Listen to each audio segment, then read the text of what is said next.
And it's the building that sits back to your right. Okay, I think I kind of have an idea where that is.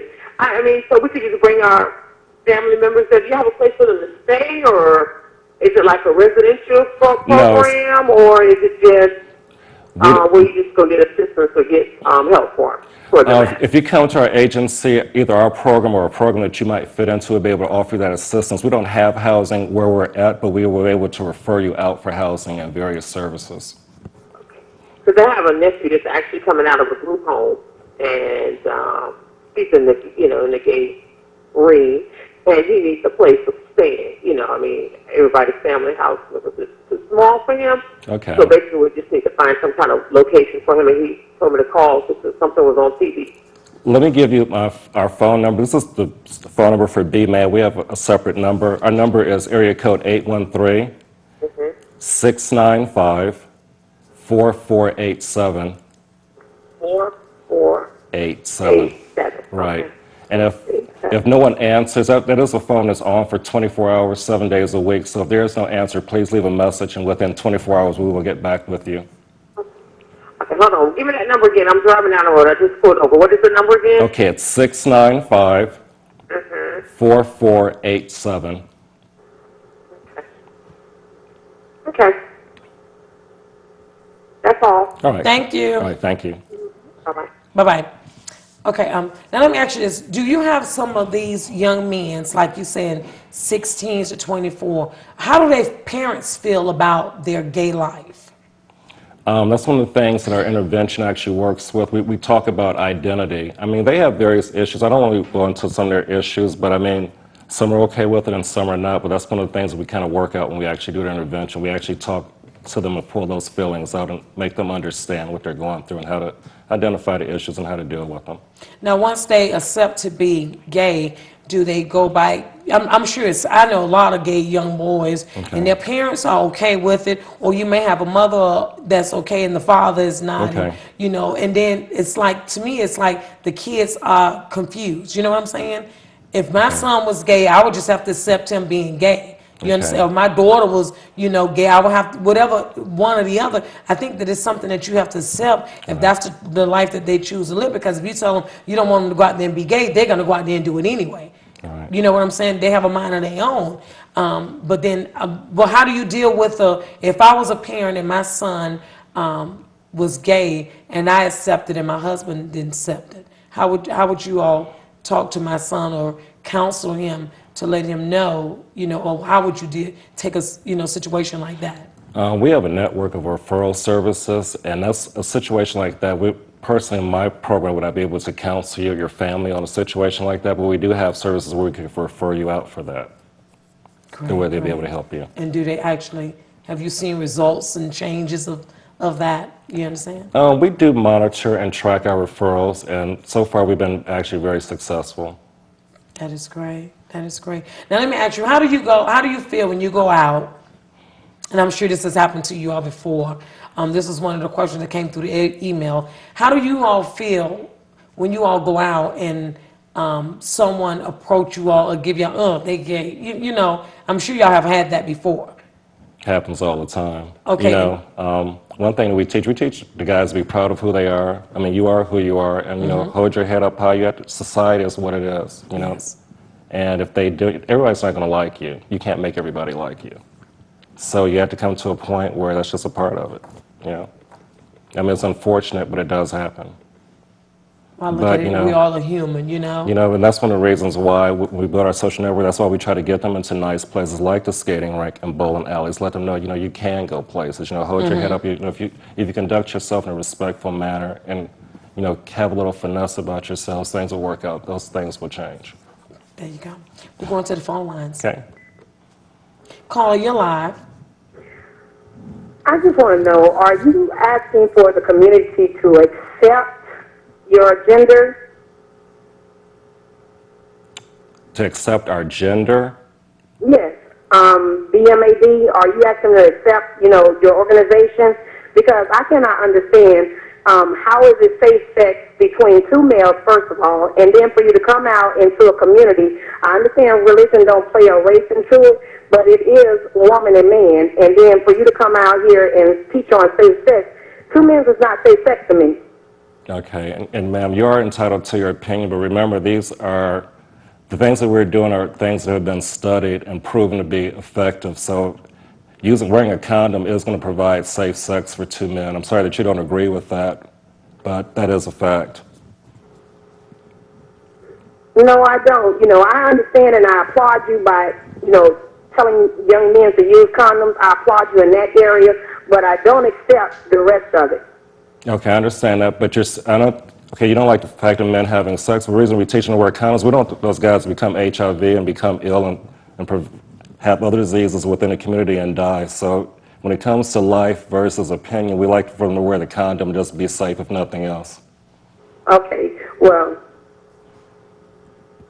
like I said, I applaud you about the condom part of it because Okay. I issue condoms out all the time to young men. Right. And I definitely applaud you by sending those condoms out to other men of not going out passing anything to anyone else. So I do applaud that, but I don't applaud the rest of it. But you have a nice day. And thank you for passing out condoms in the community. We really appreciate all the help that you're giving us. Really appreciate that, even though you don't agree, but thank you for what you do. Thanks for calling. That is great. Do you get other complaints like that? I mean, where they don't agree with, what you're doing? You're practicing safe sex to the gay guys, for them to be safe. Right. But, she's saying that you have, men and women, But when you look at the numbers as far as the risk factors, the highest risk factors are among African American males between ages of 16 and 24. Those are the ones that are becoming infected or actually dying and getting sick from HIV. So that's the whole focus. So we're trying to prevent the problem from happening further down the road if we can stop it now. That is great. Going to the phone lines. Thanks. Caller, you're live. Hello? Yes? Oh, okay. I just got a question for the brother. I know you're a homosexual and all, but I just got a question. When you first attempt to have sex with a man, does it hurt being that your anal cavity is not naturally created to take a man's penis? That would probably be something very personal, and I've been gay since I was about 14. I'm well over that now. That'd probably be a very hard question for me to answer right now. Sorry.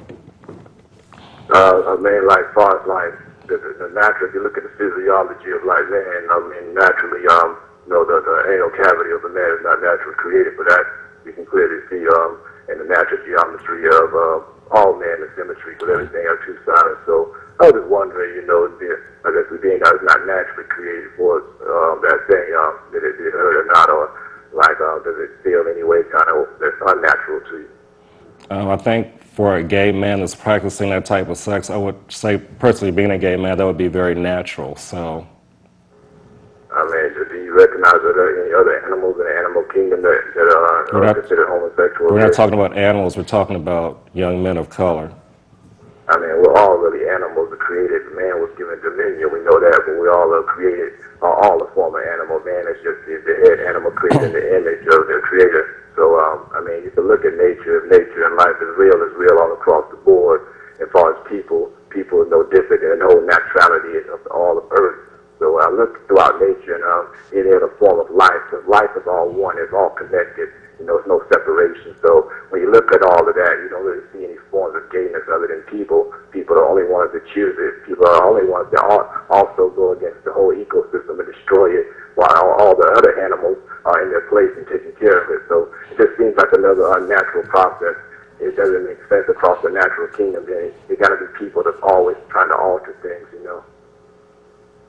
So, if you can't find any other form of gayness throughout any form of life, it seems like an unnatural thing. Do you look at it, do you think life is all of one, or do you separate life like man is different and everything is not connected?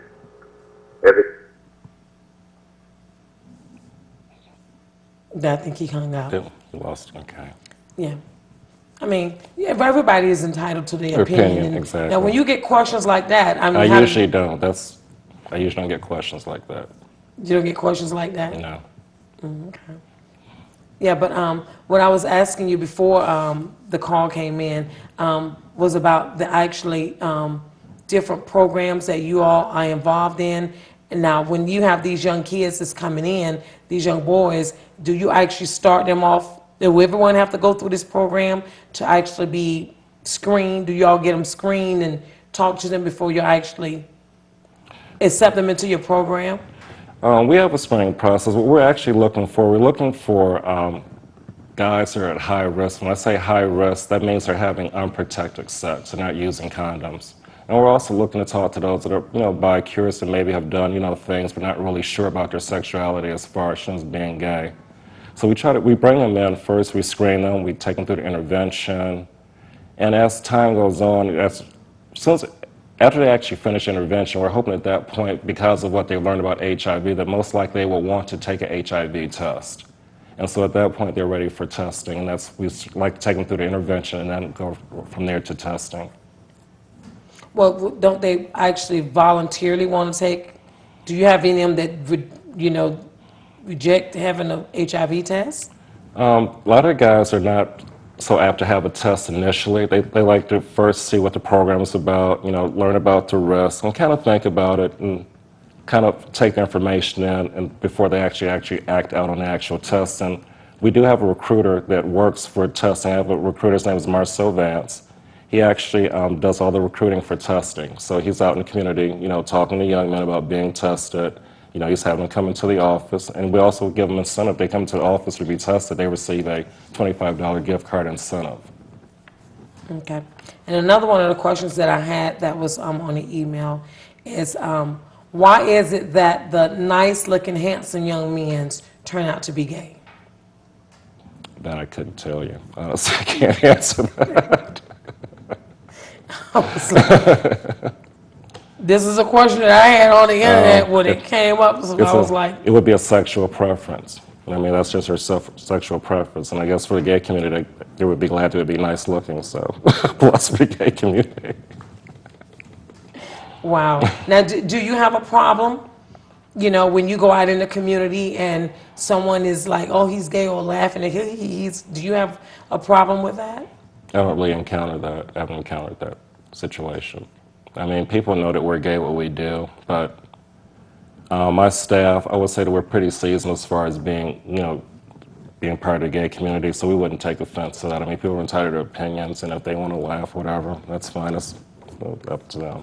Well, when I seen you, I was looking for a Johnny Hurst, but I seen you, but I didn't, really know. A lot of guys you look at, you don't even know they're gay. And then there's some you can look at, you can tell that they are actually gay or want to be, because some of them with the long hair and then the standing, you have some that have the, characters of I want to be gay, but they are not gay. But then you have some that you're not for sure. Right. We're going to go to the phone. We're all different. Yes. I see men's making a difference. Right. Brothers, just a minute. Caller, you're live. Hello? Yes? I got a question for the young man with the brothers making a difference. How long has the program been in existence? For 4 years. I mean, and what exactly do you do? I kind of came in late. What exactly is it about? We're a social network for African American and Hispanic males from ages 16 to 24. We provide a social network for them. We take them out. We do various things in the community. We educate them about the risk factors of HIV. And we actually provide testing. We do a lot of community service. Okay. Now, I heard a couple calls. Is this a gay organization? Yes, it is gay. I got a question for you. Do you believe in God? Yes, I do. I mean, do you follow the Bible? Sir, I don't want to get into a religious conversation, but I will tell you that I do believe in God. I'm not going to go into a Bible conversation at this time. Sorry. All right, well, I don't want to get in conversation. I just want to say, as Almighty Lord says, Leviticus chapter 20, verse 13, if a man lie down with another man, if you lie down with like a woman, both of them shall surely be put to death, and their blood shall be upon them. It's abomination to the Lord. I mean, this is righteousness. This is right over wrong. What do you have to say about right over wrong and morality? The Lord said death to it. Now, Leviticus 20:13. Okay, caller, sorry, but he said he's not getting into a biblical conversation with you, so we'll go to the next caller. Caller, you're live. Hello, my name is Andrea, and I have a question. I wanted to know, does your program try to encourage or teach these young gay men that